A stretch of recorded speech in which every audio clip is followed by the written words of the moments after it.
stories are chemistry. So let's see what arises for us when we mix the chemistry of three old stories together. The first is that story of Mullah, who we know was that Sufi mystic who spent most of his days at the coffee shop speaking of esoteric things to his friends. But Mullah was not averse to stopping by the tavern now and again for a little tipple. So one evening when the moon was full, he was teeter-tottering his way home when he suddenly felt thirsty, as often we know alcohol does. So he made a little diversion to a well that was on his route home. But as he bent over the well, there was the moon. And he said, "What happened? What are you doing down there? Let me help you." So Mullah got the bucket and he lowered it over the side of the well, but the bucket got caught on the side of something projecting out of the well, and as he yanked it, he fell backwards onto his back and looked up, and there was the moon. "Oh, there you are. Just as well I came by. Glad I could be of service." And then there's a story of the seeker who was in the monastery for several decades, and one day he came to his abbott. He said, "Oh, Master, I've failed. I've been in this monastery for so long, undertaken the practices, learned the precepts, but I'm still not enlightened. I've failed. Please give me permission to leave." The abbot said, not so fast, not so fast. He said, just stay for another 7 days and 7 nights, because you know our harvest festival is coming up, and it's a time of very great discipline for us. Do your very best. Fulfill all the obligations of this festival. And after that time, if you haven't reached enlightenment, you better kill yourself. So the seeker undertook this. So for the 7 days and 7 nights, he fasted, he meditated, he undertook the rigorous practices that were preparation for this festival. But after those days and nights, it still had not happened. Enlightenment had not arrived. So with great resolution, he started to climb up the winding stairs of the monastery to the spire with its parapet. And with determination, he walked over to the edge and put his leg over the edge. And there it happened. Enlightenment arrived. He dashed down the stairs of the monastery into the private chamber of the abbot, who said to him, yes, I know, it's happened. You stopped trying." And then the final story is about that king who loved birds. He was a bird catcher himself. He prided himself on his ability to be able to catch birds. And he had in his aviary birds from all over the known world at that time. But then it came to his ears that there was a bird in the forest, a bird that had all of the colors of the rainbow and was called the bird of paradise. So the king wanted that bird.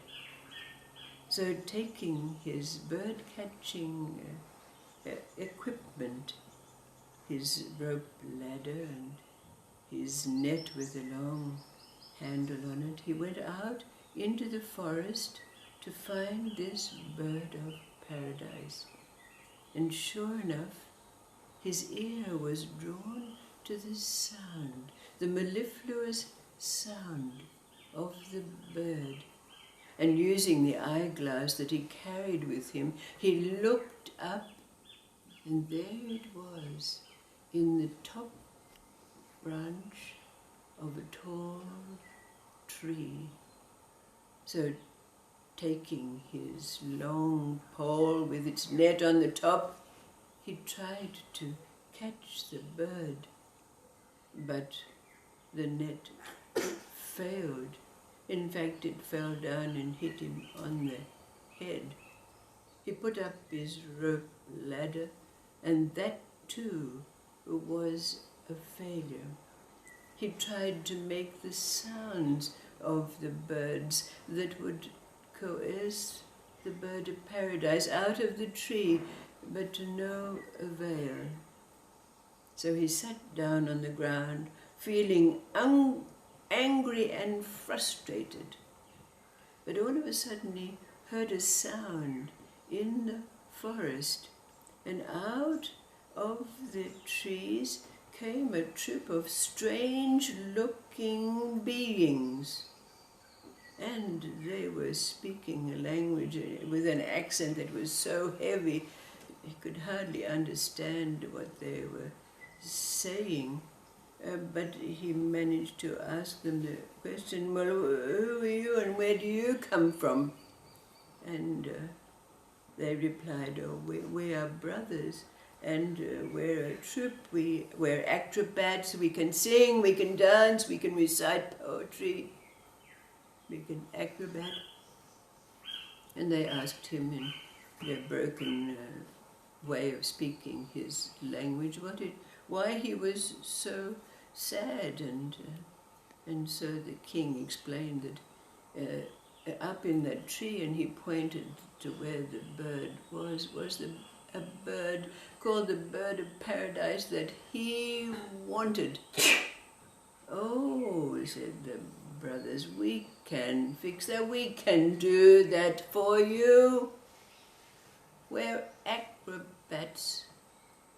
So up came a burly brother, and he said, I'm spaghetti. And he stood up under the tree. And then the next brother came along and said, I'm rigatoni. And he hopped up on his brother's shoulders. And then another brother came along and said, I'm lasagna. And he got up on the other brother's shoulders. And then there came pen and vermicelli, and finally along came a little hermit, the final brother, and he was called Angel Hair. And he climbed up on all his brother's shoulders and got to the top, and he was just at the place where he was just in arm's length of the bird, when all of a sudden Angel Hair started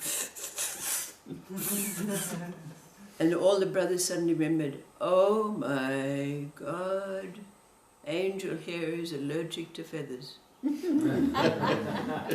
Whatever you do, Angel Hair, don't sneeze. Too late. Angel Hair came out, shoo! And all the brothers came tumbling down to the ground. But they all started to roll around with laughter. And so it set the king off. He started to laugh too. He couldn't help himself. He started to laugh riotously, with tears rolling down his face. And then all of a sudden, the king realized that the bird of paradise was sitting on his shoulder. And he stopped his laughter and looked at the bird. And the bird said, "You see, I come unbidden to you when you stop trying to catch me." So the king said, "Will you stay with me?" "Yes," said the bird of paradise. And indeed this magnificent bird of rainbow colours and mellifluous sounds began to reside, spending his days and nights with the king. And every day, after the king had fulfilled his royal duties of taking care of his kingdom, the king and the bird would look at one another and begin to laugh as they remembered the moment of the blessed sneeze.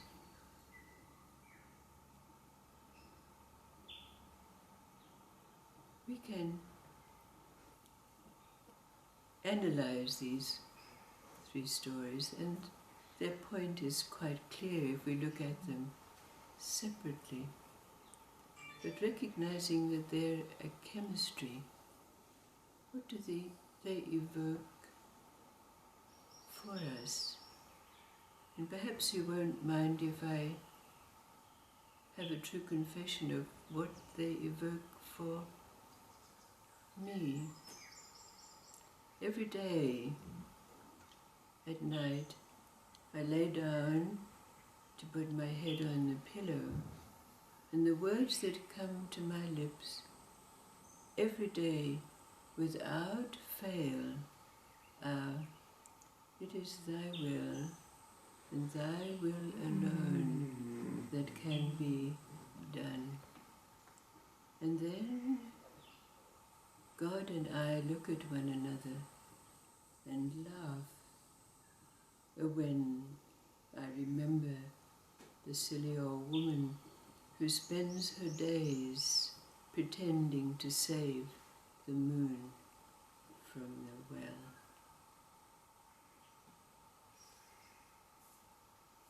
What do these stories mean for us? What do they evoke for us? For you, already explaining what they evoked for me.